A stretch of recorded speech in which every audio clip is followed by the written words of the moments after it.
বলিউড অভিনেত্রী রিয়া চক্রবর্তী পেশাগত জীবনের পাশাপাশি ব্যক্তিগত জীবনের গুরুত্বপূর্ণ বিষয় নিয়েও বরাবরই খোলামেলা কথা বলেন।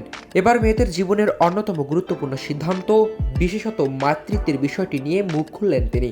সম্প্রতি বিয়ে এবং মাতৃত্ব নিয়ে সামাজিক প্রত্যাশা ও চাপের প্রসঙ্গে কথা বলার সময় রিয়া স্পষ্ট জানালেন, মা হতে তিনি প্রস্তুত হলেও বিয়ে নিয়ে তার কোনো মাথা ব্যথা নেই। সম্প্রতি নিজের পডকাস্টে ব্যক্তিগত জীবনের একটি গুরুত্বপূর্ণ আলোচনা তুলে ধরেন রিয়া। তিনি জানান ৩৩ বছর বয়সে এসে তিনি এক ফ্রিজিং বা ডিম্বাণু সংরক্ষণের কথা ভাবছেন।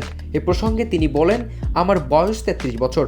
আমি সম্প্রতি একজন স্ত্রীরোগ বিশেষজ্ঞের কাছে এক ফ্রিজিংয়ের জন্য গিয়েছিলাম। আমি ভাবছি এটা করব। মাতৃত্বের সিদ্ধান্ত নেওয়ার ক্ষেত্রে মন ও শরীরের দ্বন্দ্বের কথা উল্লেখ করে অভিনেত্রী বলেন, আমাদের শরীরের ঘড়ি কখনো কখনো আমাদের বলে তুমি বাচ্চা নাও, কিন্তু মন আবার বলে তুমি তো নিজেই এখনো বাচ্চা, তোমার নিজস্ব ব্র্যান্ড আছে, ব্যবসা আছে, তোমাকে আবার বাচ্চাও সামলাতে হবে। তবে বিয়ে নিয়ে সমাজের নানা ধরনের চাপ প্রসঙ্গে রিয়া তার নিজস্ব মতামত জানান। তার কথায়, আমি বিয়ের জন্য কোনো সঠিক বয়সে বিশ্বাসী নই। বিয়ে করার অনেক সময় আছে। এক ফ্রিজিং প্রক্রিয়াটি শারীরিক দিক থেকে যন্ত্রণাদায়ক হতে পারে উল্লেখ করে রিয়া পরামর্শ দিয়েছেন, যদি কেউ এই পদ্ধতি গ্রহণ করতে চান তবে দেরি না করে এখনই সিদ্ধান্ত নেওয়া উচিত। প্রসঙ্গত, রিয়া চক্রবর্তী ২০০৯ সালে একজন জনপ্রিয় এমটিভি ভিজে হিসাবে বিনোদন জগতে প্রথম পা রাখেন।